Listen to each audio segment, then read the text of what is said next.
Hi everyone, ಎಲ್ಲರಿಗೂ ನಮಸ್ತೆ. ನಮ್ಮ ಅಡುಗೆ ನಿಮ್ಮ ರುಚಿಗೆ ಸ್ವಾಗತ. ಇವತ್ತು ನಾನು ನಿಮಗೆ ಕೇವಲ 5 ನಿಮಿಷದಲ್ಲಿ ರೋಸ್ಟ್ ದೋಸೆ ಮಾಡೋದನ್ನು ತೋರಿಸ್ತಾ ಇದ್ದೀನಿ. ಇದು ನೋಡಲಿಕ್ಕೆ ನಿಮಗೆ ರವೆ ದೋಸೆ ಥರ ಕಾಣ್ತಾ ಇದೆ, ಆದರೆ ರವೆ ದೋಸೆ ಅಲ್ಲ. ರುಬ್ಬುವಂತಹ ಜಂಜಾಟ ಇಲ್ಲ, ಹಿಟ್ಟು ಕಲಸಿಡೋದಂತೂ ಬೇಡವೇ ಬೇಡ. ಬನ್ನಿ ಈಗ ಇದನ್ನು ಮಾಡುವ ವಿಧಾನ ಹೇಗೆ ಅಂತ ನೋಡೋಣ.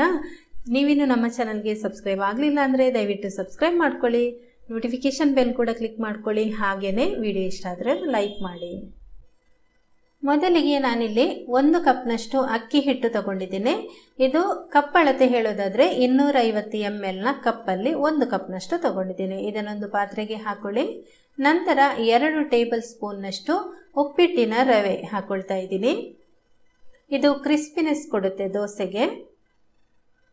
ಇದನ್ನು ಕೂಡ ಸೇರಿಸ್ಕೊಳ್ಳೋಣ.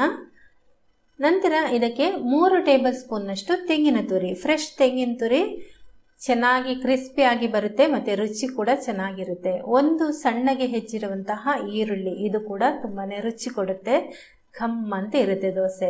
ನಂತರ 3 ಟೇಬಲ್ ಸ್ಪೂನ್ನಷ್ಟು ಕೊತ್ತಂಬರಿ ಸೊಪ್ಪು, ರುಚಿಗೆ ತಕ್ಕಷ್ಟು ಉಪ್ಪು ಅರ್ಧ ಟೀ ಸ್ಪೂನ್ ಹಾಕ್ಕೊಂಡಿದ್ದೀನಿ.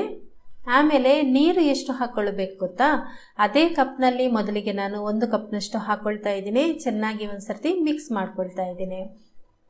ನಂತರ ಸೇಮ್ ಕಪ್ನಲ್ಲಿ ಇನ್ನೊಂದು ಕಪ್ ತಗೊಂಡು ಅದರಲ್ಲಿ ಅರ್ಧ ಕಪ್ನಷ್ಟು ಫಸ್ಟ್ ಹಾಕ್ಕೊಳ್ತಾ ಇದ್ದೀನಿ. ಆಮೇಲೆ ವಾಪಸ್ ಇದನ್ನು ಮಿಕ್ಸ್ ಮಾಡ್ಕೊಳ್ತಾ ಇದ್ದೀನಿ. ಚೆನ್ನಾಗಿ ಮಿಕ್ಸ್ ಮಾಡ್ಕೊಂಡಾದ್ಮೇಲೆ ಉಳಿದಿರುವಂತಹ ಈ ನೀರನ್ನು ಕೂಡ ಇದಕ್ಕೆ ಸೇರಿಸ್ಕೊಳ್ತಾ ಇದ್ದೀನಿ. ಒಟ್ಟಿಗೆ ಈಗ 2 ಕಪ್ ಆಯಿತು. ಚೆನ್ನಾಗಿ ಮಿಕ್ಸ್ ಮಾಡ್ಕೊಳ್ಳೋಣ.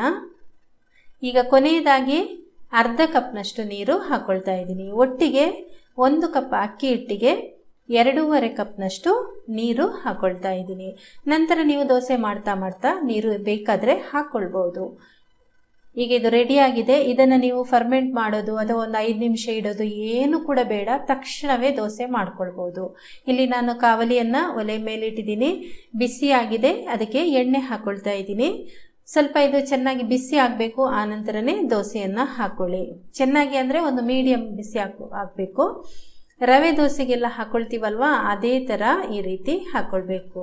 ಮತ್ತು ಹಿಟ್ಟು ತುಂಬ ತೆಳ್ಳಗೆ ಮಾಡ್ಕೊಳ್ಬೇಡಿ, ರವೆ ದೋಸೆ ಥರ ಸ್ವಲ್ಪ ದಪ್ಪಗೆ ಇರಬೇಕು ಹಿಟ್ಟು. ಮುಚ್ಚಳ ಮುಚ್ಚಿ ಒಂದು 2 ನಿಮಿಷ ನಿಧಾನ ಉರಿಯಲ್ಲಿ ಬೇಯಿಸ್ಕೊಳ್ಳಿ. ತುಂಬ ಚೆನ್ನಾಗಿ ಗರಿ ಗರಿಯಾಗಿ ಬರುತ್ತೆ. ನೋಡ್ಬೋದು, ದೋಸೆ ಸೂಪರಾಗಿ ಬರ್ತಾ ಇದೆ.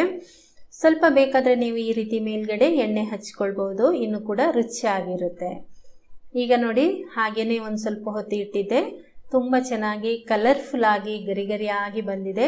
ದೋಸೆ ಕೂಡ ಸ್ವಲ್ಪನೂ ಅಂಟ್ಕೊಳ್ಳೋದಿಲ್ಲ ತವಾಕ್ಕೆ. ನೋಡಿ, ಸೂಪರಾದ ಒಂದು ದೋಸೆ ರೋಸ್ಟ್ ಆಗಿ ಬಂದಿದೆ.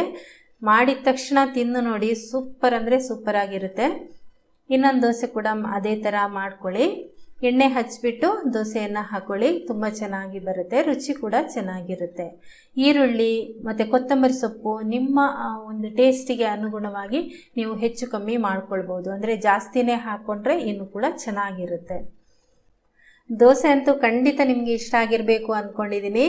ಇಷ್ಟ ಆದರೆ ಚಾನಲ್ಗೆ ಸಬ್ಸ್ಕ್ರೈಬ್ ಮಾಡ್ಕೊಳ್ಳಿ. ವಿಡಿಯೋ ಇಷ್ಟ ಆದರೆ ಒಂದು ಲೈಕ್ ಮಾಡಿ, ಹಾಗೆಯೇ ಕಮೆಂಟ್ ಮಾಡಿ, ನಿಮ್ಮ ಒಂದು ಪರಿಚಯದವರಿಗೆ ಶೇರ್ ಮಾಡಿ. ಧನ್ಯವಾದಗಳು.